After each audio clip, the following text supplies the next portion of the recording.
just thank all of you for coming here this afternoon. And Commissioner Marshall and Paul had originally suggested the idea. We have somebody that you'll be very interested in meeting. And it's not only interesting, it's heart-touching and it's soul-touching, to be quite candid with you, especially for myself who've studied history and wanted to wonder when it would be my opportunity to meet some living legends in my lifetime, especially while I'm mayor. I want to thank the city officials that are here, Supervisor Malia Cohen from District 10, our city administrator, Naomi, our police department. Ali, good to see you. So many of you others. Hi, Noah, how are you? And I know this is also made possible by some very good friends, RDJ Enterprises and AE3, thank you very much. And Alfred Williams, thank you for your wonderful sponsorship of this as well. And I'm standing next to a living legend, as someone whose life has been dedicated to all of our civil rights.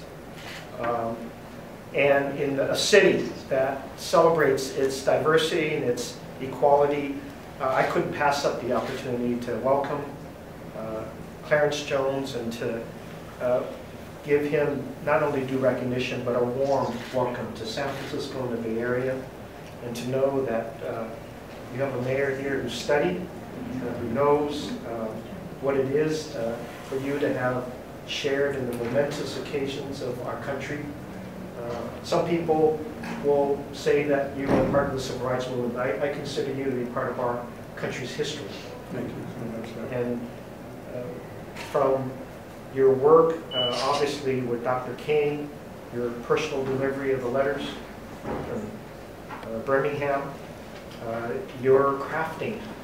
And as you told me just a few minutes ago, you didn't craft the whole thing, but you did definitely craft a part of a major part of the speech of I Have a Dream. And then I believe you copyrighted it. Now that's a social justice lawyer.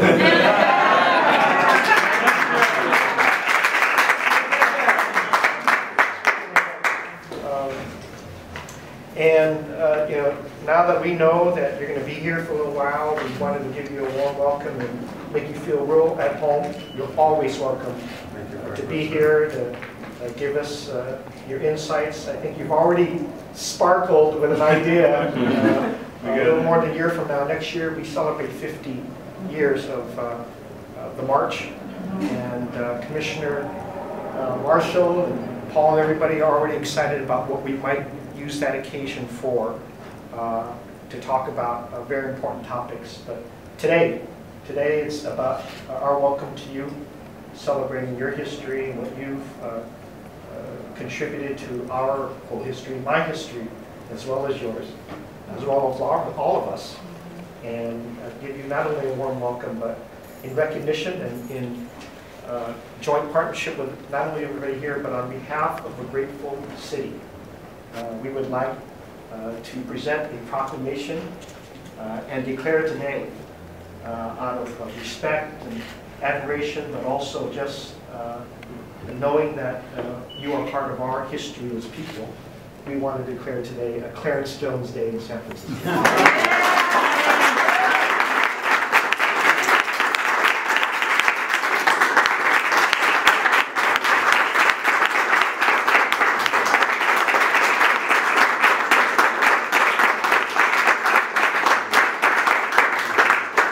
Well, thank you. Let me just say, Mayor Lee, thank you so much. And of course, my colleague here, who's little did I know that when I met this gentleman here, Dr. Joseph Marshall, lived my whole life in San Francisco. So, radically changed. But I want to say something. On January 16th, in connection with the official honoring of Dr. King's birthday, I was fortunate enough to have been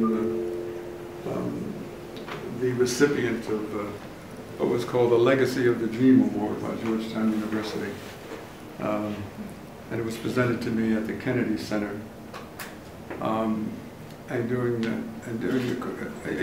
you could actually YouTube, go to YouTube for January 16th, 2012, and you'll see my remarks. But I want to say something today similar but different than what I said then. Is that in 1962, Dr. King and I were sharing a room in Albany, Georgia. And things had not been going too well in Albany at the time. And it was late at night, and we were sharing this room. And I was, and he was sitting, there was twin beds in this room, and he was sitting on the bed, taking his shirt and stuff off, and I had already taken my shirt off, and I was hanging it up. And he was sitting on the bed behind me, and I heard, and he said to me, he says, "You know, Clarence, you and Stanley," meaning Stanley Levison, someone we worked very closely with, "you really are wintertime soldiers." So I turned to him, and as I turned to him, he continued, he says, "Anybody can stand with you in the warm summer sunlight of an August sun. But only a wintertime soldier stands with you at midnight in the alpine chill of winter." Now when he said that, I began to tear up a little bit. So I said, "That's a little bit, Martin. I think that's a little bit over the top." I said, that really describes Stanley, that doesn't describe me."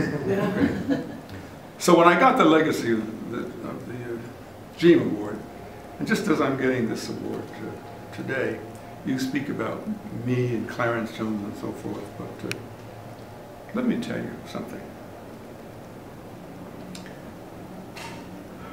When in November 4th or 5th, 2008, when the networks had declared that Senator Barack Obama had acquired sufficient electoral votes to be designated President-elect Obama, I was at a home in Palo Alto, faculty member, and several people in the room started to tear up.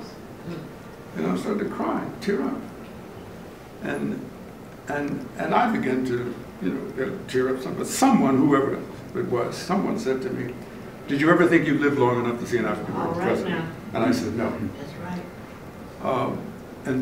But I said, my tears are not for Barack Obama.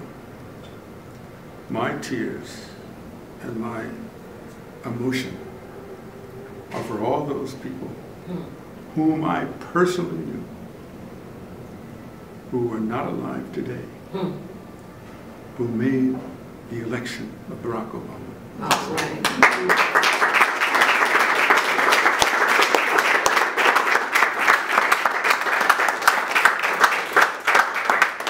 And so when I, just like the Legacy of the Dream Award, and so that I'm very honored and pleased to have Clarence Jones Day. But Clarence Jones knows that there wouldn't be a Clarence Jones Day All right now. if it wasn't for Fannie Lou Hamer, if it wasn't for Ralph Abernathy, okay, if it wasn't for Fred Shuttlesworth, All right now. it wasn't for Cheney, Goodwin, and Schwinn. It wasn't for four little beautiful girls who got dynamited. It wasn't for Reverend James Reed. It wasn't for Jose Jackson. And it wasn't for Martin Luther King Jr. All of those people are not here to share in this proclamation, as they were not here to see Barack Obama. So that those are the wintertime soldiers. Yes. Okay? That we must never forget about. And as long as I have any breath in my body, I will carry on in the tradition that I believe they would want me to.